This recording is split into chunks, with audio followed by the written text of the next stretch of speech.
Éric Brocardi, bonjour. Bonjour. Merci d'être dans ce studio. Tout le monde vous connaît, hein. Vous êtes notre pompier, le porte-parole des sapeurs-pompiers de France. Et la raison pour laquelle j'ai voulu aussi vous faire signe ce matin, que vous puissiez venir nous voir, c'est ces images hallucinantes, incroyables, ce qu'il se passe en ce moment même. Aux États-Unis, mais là, c'est incroyable. Terrible ce qui se passe aux États-Unis, en Californie. 5 morts.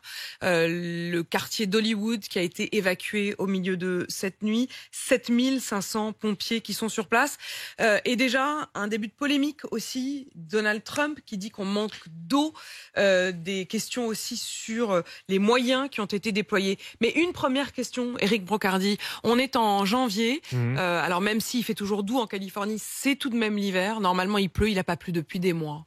Il n'a pas plu depuis des mois. Ce sont des conditions qu'aujourd'hui on connaît. Vous savez, quand on était déjà en présence avec vous sur les incendies de 2022, on commentait déjà les feux d'hiver et on en parlait souvent régulièrement. C'était des phénomènes que l'on connaît ici en France depuis de nombreuses années déjà. 2018 dans les Alpes-Maritimes, c'était un des plus gros feux du département, c'était au-dessus de Tourette-sur-Loup, donc forcément c'était des incendies qui étaient conséquents au mois d'hiver, dès le mois de janvier. Donc là aujourd'hui on est sur aussi une période où des températures avoisinant les 19-20 degrés, plus un vent de 165 km/h sur la zone, font qu'aujourd'hui on est sur des zones à risque tout au long de l'année, quelle que soit la zone du globe.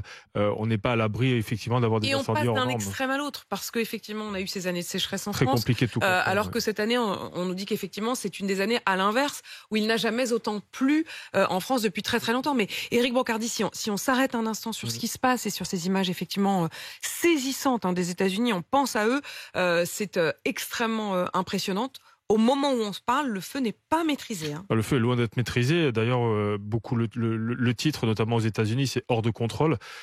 Parce qu'on sait pertinemment que dans ce cadre-là, ce sont de multiples foyers. Vous savez, le feu, il a plusieurs phases de méthode de progression, que ce soit par convection, conduction, projection.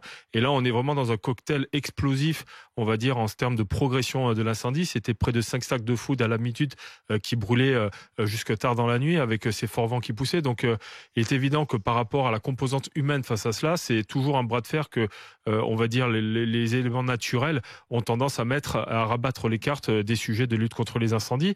Et aujourd'hui, c'est une cause internationale aujourd'hui qui est le dérèglement climatique. C'est qu'une cause aujourd'hui qui est portée au niveau européen et notamment par Grégory Allione, l'ancien président, l'ancien boss des sapeurs-pompiers sur le de France, sujet de la commission environnement, qui est désormais, il faut le préciser, député européen. Exactement. Donc aujourd'hui, la Fédération nationale des sapeurs-pompiers de France, avec son président Jean-Paul Bosland, arme justement l'Europe avec une fédération européenne sur le sujet des incendies, parce que ce que l'on voit en Californie, on a toujours peur que cela se produise en Europe. Ça s'est déjà produit. Parfois, ça n'est pas sous écho-radar. Quand on vous parle de feux en Sibérie, quand on vous parle de feux qu'il y a eu notamment du côté de Londres, du côté de tout ce qui est le Danemark et ces régions-là, notamment au niveau de la Suède, ce sont des feux qui parfois, comme je dis souvent, passent sous écho-radar, mais qui ont lieu de s'inquiéter aujourd'hui pour éviter aujourd'hui, déjà d'une part, que des maisons et des habitations partent en fumée et de mettre en danger les populations.